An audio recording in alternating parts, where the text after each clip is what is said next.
for the Protoss race. Both players getting ready here. And, you know, like we mentioned, in the round of 12 now, only 2 Protoss players left, only 2 Terran players left after the STC has been knocked out. The rest of this being filled up by Zergs. Yep, this is kind of one of the last hopes for Protoss. HerO has kind of always been one of the last hopes I've thought for Protoss. And from playing against him a lot, from seeing a lot of these tournaments, taking out DreamHack, being the champion there, coming into here, I think he can be the favorite in this match. All right, well, we'll see if he can do it. The map is going to start right now. Cloud Kingdom, HerO versus Sniper. Let's go into game number 1. IPL 5.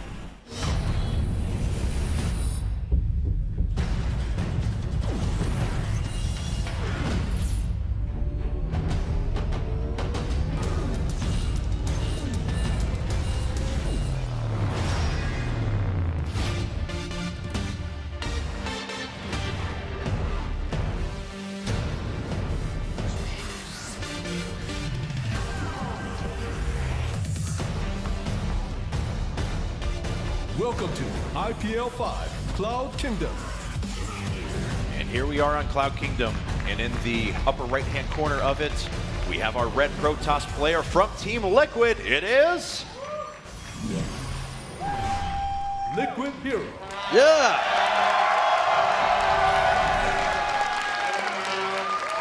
Once again, no bias at all from Not Chef, at all. clearly.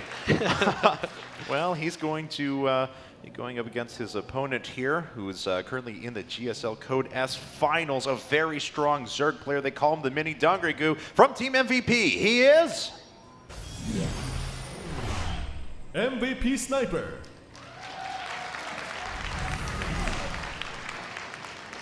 Like, we had a lot of cheers for the Liquid HerO, and then like the polite round of applause, respect, as everyone's like, yeah, this guy actually is really good. We have to applaud for him too. He's in the Code S Finals. He doesn't need to beat HerO too. All right, well, we'll see what he can do now. 15 pool coming out of HerO down to the bottom left-hand corner. Let's see, arms out of HerO, out of Sniper. His opponent HerO, though, deciding to put his pylon inside of his main, not going to drop that out at the choke point outside of his natural. Yep, this is something HerO's been doing lately. He's going to still go for the standard Forge, Nexus into Forge, Fast Expand. He just hides the Forge in his main. This way the Zerg can't find out when it's spinning and when it's upgrading. Something he's been working a lot on lately. And Sniper, on the other hand, just going for a very standard early pool before hatchery.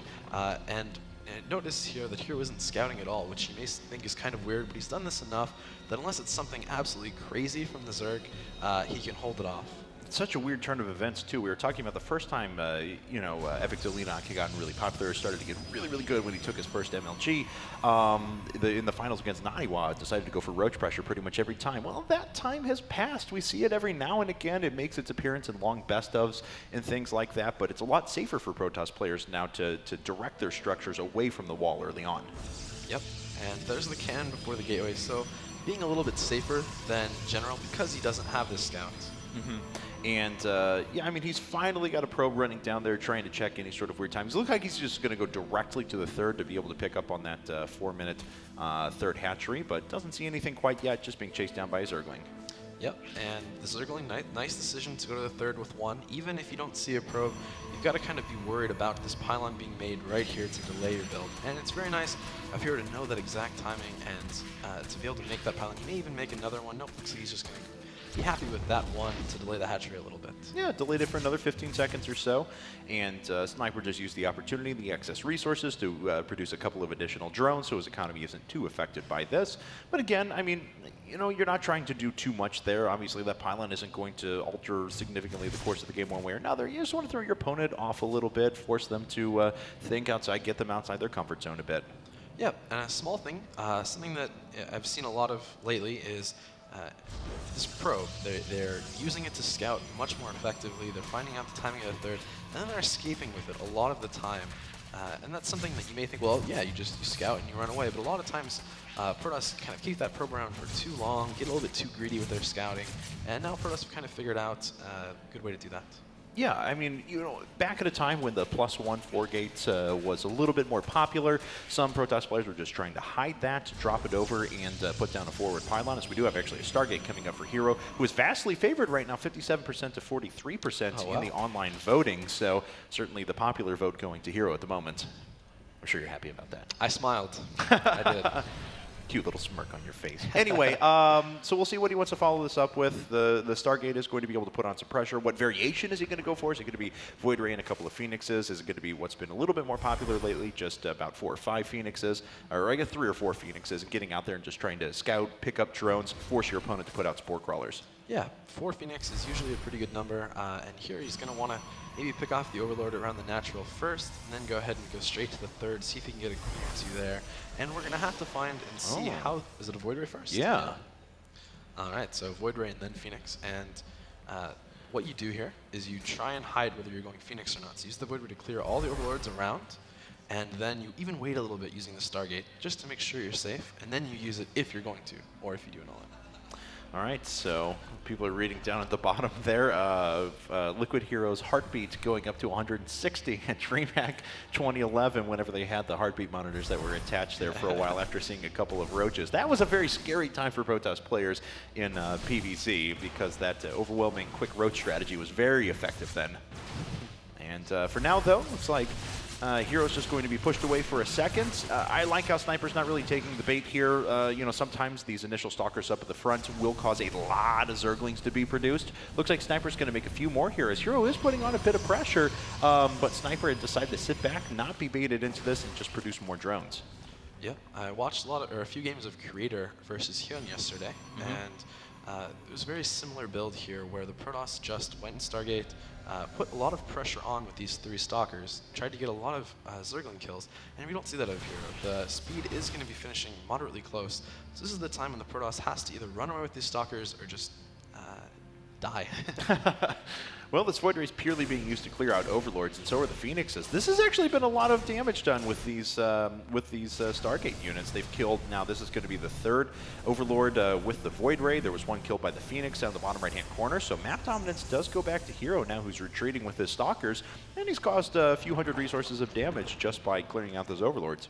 Yep, using 1 Phoenix, 1 Void Ray, and this has to, well, I say half, yep, okay. It did make the Zerg a little bit afraid. He's making 2 Spores in the main, he has 1 in the natural, and I believe even making 2 at the 3rd, so kind of tricking the Zerg into being over-defensive, and really there's just that 1 Void Ray and 1 Phoenix. And nice little Zergling run by for Sniper. He does force a cancel on this 3rd base for a while, and that's certainly going to hold back HerO for a bit, delays it for another 30 or 40 seconds. But huge deal. Yeah, like we said before, think of that. We had, what did you say, 5 Spore Crawlers in total were put down. So 5 Spore Crawlers put down, that's 5 drones that aren't used anymore, that's additional resources, and he's actually going to cancel this, Sniper's going to force a cancel on this Nexus once again, so a nice job with these run-bys. Yeah, they're definitely being worth it. Maybe not in the equal trade, because it's 100 to cancel, and you don't maybe lose 4 links, it's equivalent.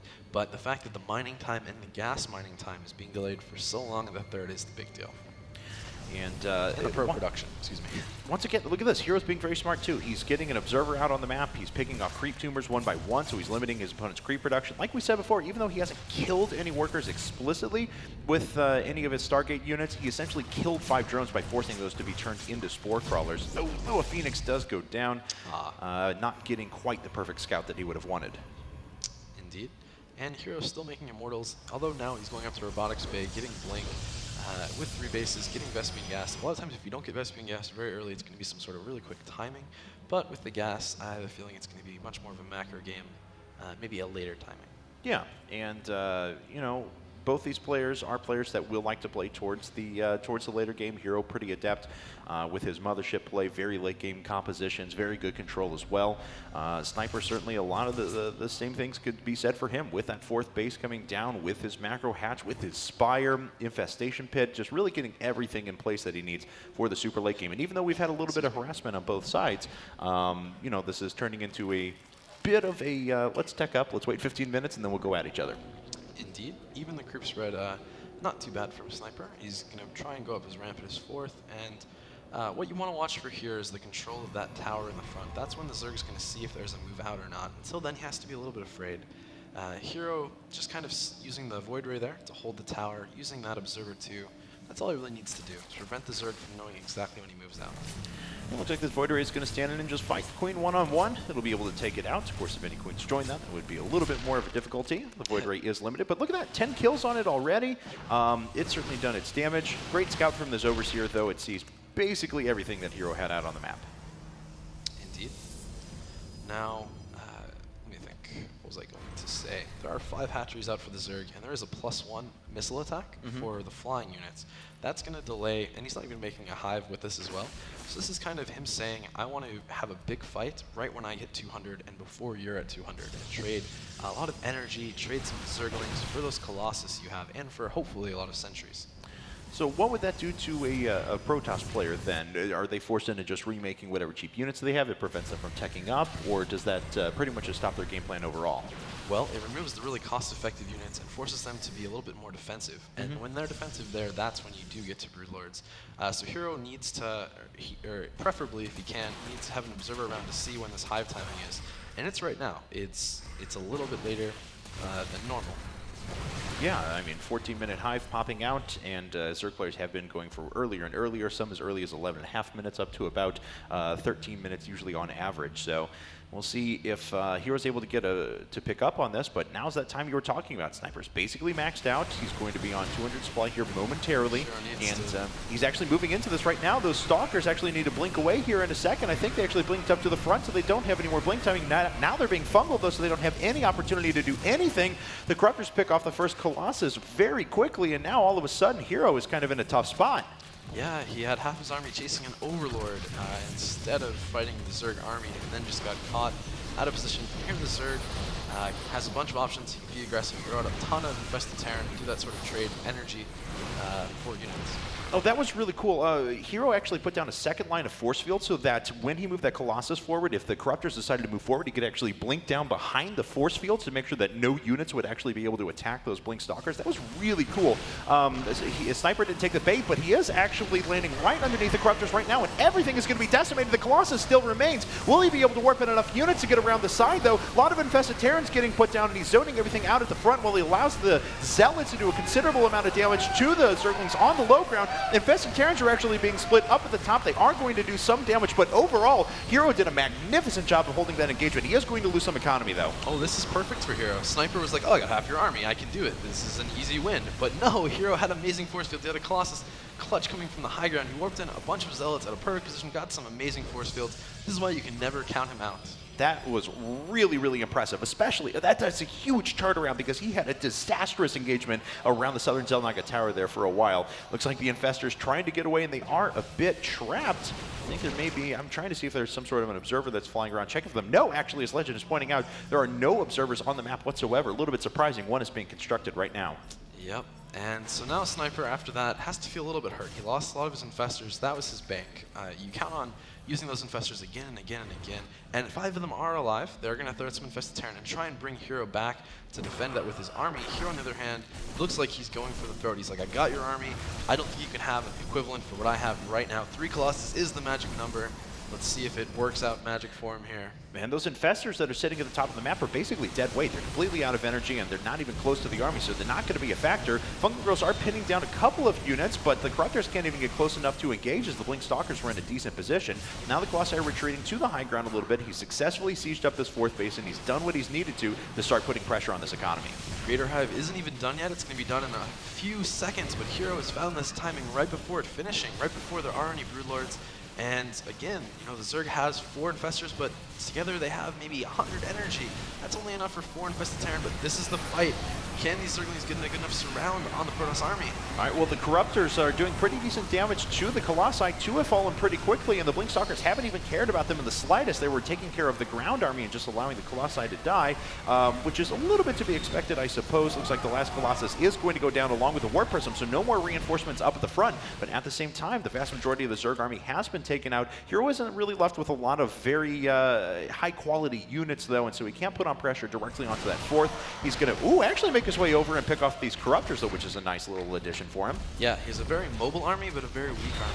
At this point, he just can't get caught. He can't lose these Stalkers for something. He has to keep the pressure on, and that's going to be very difficult. Oh, he actually had a really nice engagement with the charge lots. At the same time, there's some economic damage that's being done over at his own 4th, but he did a really nice job at closing with those Infestors, forcing out a ton of energy there. He's got to get away with these Blink Stalkers, but he does see those Broodlords, puts off 1 before it's able to morph in, can't quite get the 2nd, and has to get out of there. Yeah, this is looking really good for Sniper. He did manage to hold up that magic timing with 3 Colossus. HerO didn't maybe focus on the corruptors, or either way, just didn't have the army size, perhaps from that earlier engagement where he got into a lot of trouble. And Sniper from here just playing it very, very nice, keeping himself alive and defending properly. And it looks like there is plenty to defend. These charge lots making their way into the natural. Even though they do have decent upgrades, it's not alone going to be enough. The Zerglings clean those up. The Infestors, once again, even though there's still 2 of them hanging around the top of the map, they've been dealt with by HerO very effectively. But HerO now, he's a little bit on the back foot. He's got his mothership coming up, and that's kind of the wild card there. If he can sit there, if he can accumulate that 100 energy, if he can land that great Vortex, that's really the wild card in this game. But with 4 Broodlords, with a strong Infestor army, and now a ton of Banelings, 36 Banelings morphing in at the same time, Sniper does not want to give HerO the time to get that army back up and going. Yep, just like 3 Colossus is a very good time for Protoss to attack, no Mothership is a very, very good time for the Zerg to attack, and it's not out quite yet. HerO chrono boosting it out, and he needs it right now. Okay, well, these Archons will be able to deal with the Broodlings for quite a while, but he needs the Blink Stalkers to get underneath these. But look at the Banelings moving down. The Blink Stalkers move right down, and the Banelings are immediately on top of them. 2 of the Broodlords have been dealt with. The rest of the energy coming out from those Infestors. The Banelings not really doing all that much damage to the Archons, of course, but the Roaches and Infested Terrans that are behind certainly will. Is there enough energy left on the Infestors to continue with this attack? Yes, it looks like there is. They're dropping some Infested Terrans onto the high ground. This Colossus actually surviving with just 14 hit points, sitting in the back and now doing damage to the Roaches on the low ground. This Nexus has taken quite a bit of damage, but doesn't look like it's going to go down, so the Infested Terrans turn their attention to the probes instead to inflict what economic damage they can. Yep, HerO trying to get rid of these two Broodlords that are left because they're just infinite Broodlings. Couldn't quite focus them down, and Sniper just with energy rebuilding on those Infestors, with those 2 Broodlords living, HerO not able to chase back and pick up those Infestors. This is a very dire situation for HerO. Extremely difficult. Now, the Broodlord count is low, of course, and the Infestors are pretty low in energy, but HerO just lost his 4th base, and that was really devastating for him. He's really counting on that to provide the additional gas income, to increase his Archon count, to increase his Colossus count, and now he just doesn't have that available to him. Yep, and the Mothership's there now, but again, like we said, now isn't when he needed it. He needed it a little bit earlier, but he just didn't have the money for it. It's a tough decision to make of when to get that and how to get that exactly. These guys are playing a very high APM, 450 apiece there for just a second ago, so they are certainly doing everything they can in their power to make this a win in their favor. Here we go, Mothership sitting overhead. It's a lot of Broodlords there, not a lot of Overseers. There are 3 of them. I'm not sure where they're at on the map. Looks like this 4th base is going to be taken out again, and we'll see if this engagement can go HerO's favor, because otherwise this is going to be a relatively quick end of this game. Infested Terrans dropping down, that's going to force the Mothership back. There's a little bit too much damage that's being applied to it, and even though things are a bit invisible there, the Mothership dies. There's GG, and Sniper takes game number 1 of this best of 3. Very well played. Very well played. Very political of you as well. The very nice, like. It was yes. an amazing game. HerO almost had it. Sniper coming around from all bunches of sides to take out the 3 Colossus. Yeah. Just when you thought Sniper was out, losing all those Infestors, getting them trapped, losing his army when he had an advantage, and then just pulling back slowly, defending into when he can finally be aggressive with those Broodlords. Great play. Yeah, very great play. I mean, especially because HerO, I mean, it could have been over a lot earlier than that, too. After Sniper won that big engagement around the Zelnaga Tower, after he trapped all those Blink Stalkers, things were really dire for HerO, though. But did a couple of neat tricks up his sleeve, a little bit of interesting force field play, and was able to hold that big engagement and at least stretch this game out for a while. You bet. All right, so we're going to move to game number 2 here in